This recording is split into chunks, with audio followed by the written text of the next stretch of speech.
po ako pwedeng magkamali, Ma. Doon ko lang po yung nilapag sa may malapit sa kama ko. For sure, ikaw ang kumuha nun. Dahil sa itsura mo pa lang, halatang di pagkakatiwalaan. Kaya ilabas mo na!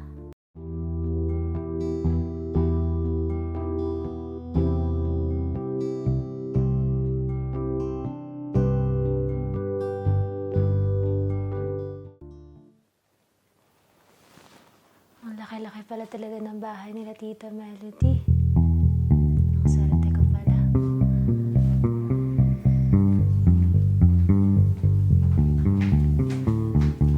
Who are you? Ikaw ba yung newly hired maid namin? Mabuti naman. Dahil sawang-sawa na akong utusan ni Mama maghugas at maglinis dito sa bahay. Nasusugat tuloy itong kamay ko eh. Nagkakamali ka.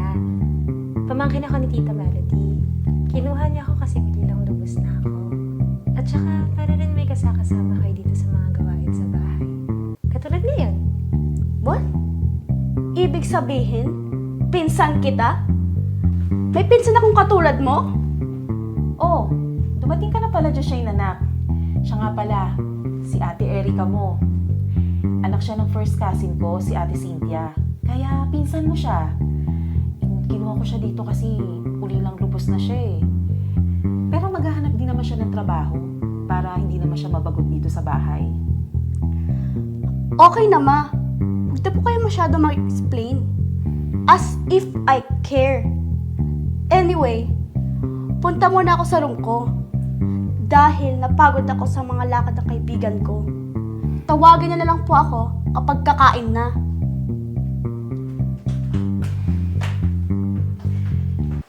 Pagpasensyahan mo na yung batang yun, ha? Talagang may katigasan ng ulo nun. Pero huwag ka mag-alala. Balang araw magkakasundo din kayo nun. Apo, Tita. Tsaka, salamat nga po pala sa pagpapatuloy niyo sa akin dito sa bahay niyo, ha. Hayaan niyo po kapag nakahanap po ako ng trabaho. Ako naman po yung tutulong sa inyo sa mga gastusin dito sa bahay. Naku, huwag mo nang isipin yun. Wala namang bayad ang pagpapatira ko sa'yo dito. At isa pa, bukal sa loob ko ang pagtulong ko sa'yo. Okay? Napakabuti niyo po. Maraming salamat po talaga, Tita. Wala yun. Huwag mo nang isipin yun.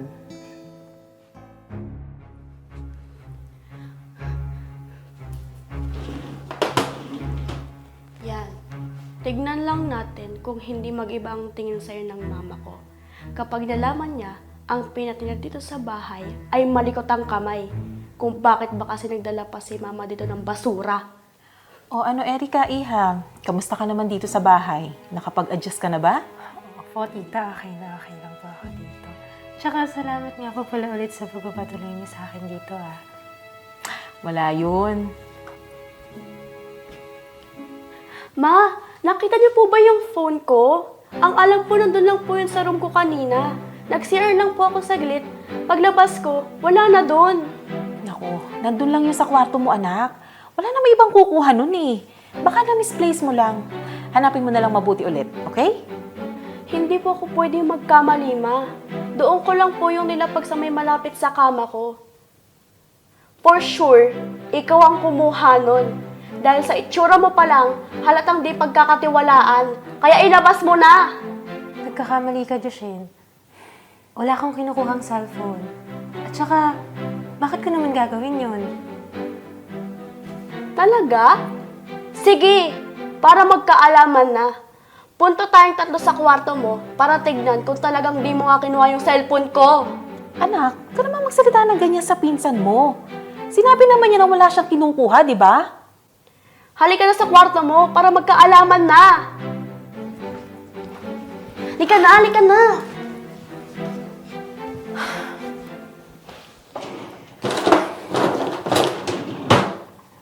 Anong ibig sabihin nito? Di ba malinaw pa sa sikat ng araw na ikaw ang kumuha ng phone ko? Kaya wala ka ng lusot, mangunguha! Ganyan ba ng klase ng tao ang patitira niyo sa bahay natin, Ma? Ngayon pa nga lang, malikot na ang kamay. Paano pa kaya pag tumagal pa siya dito?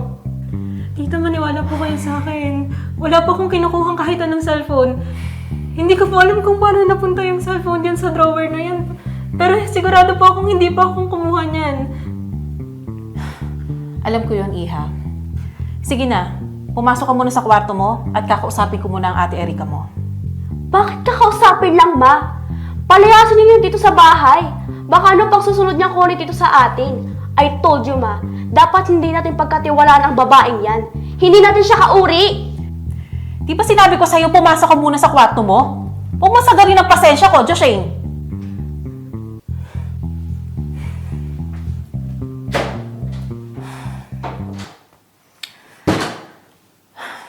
Tahan na.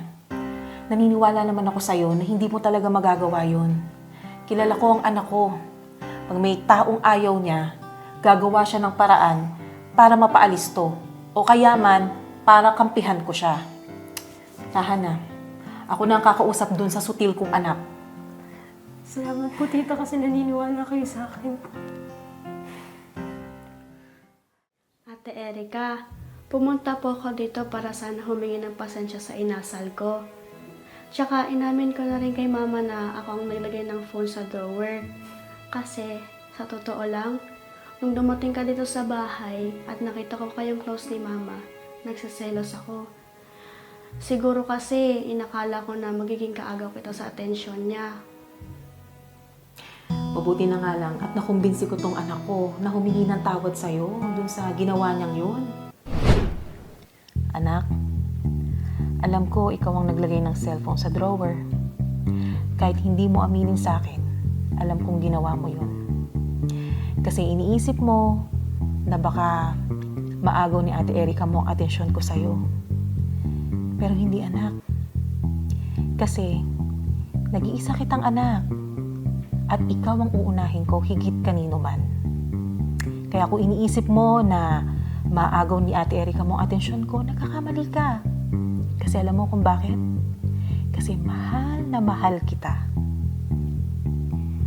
Pasensya na po kung nagawa ko po yun, ma. Opo, inaamin ko. Nagsiselos po ako kay Ate Erika.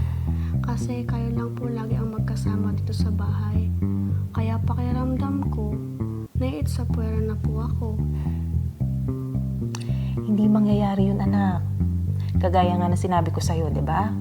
Nag-iisa kitang anak at ikaw ang priority ko. Okay? Kaya ngayon, humingi ka ng tawad kay Ate Erika mo.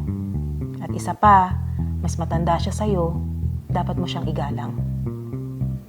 Okay po, ma.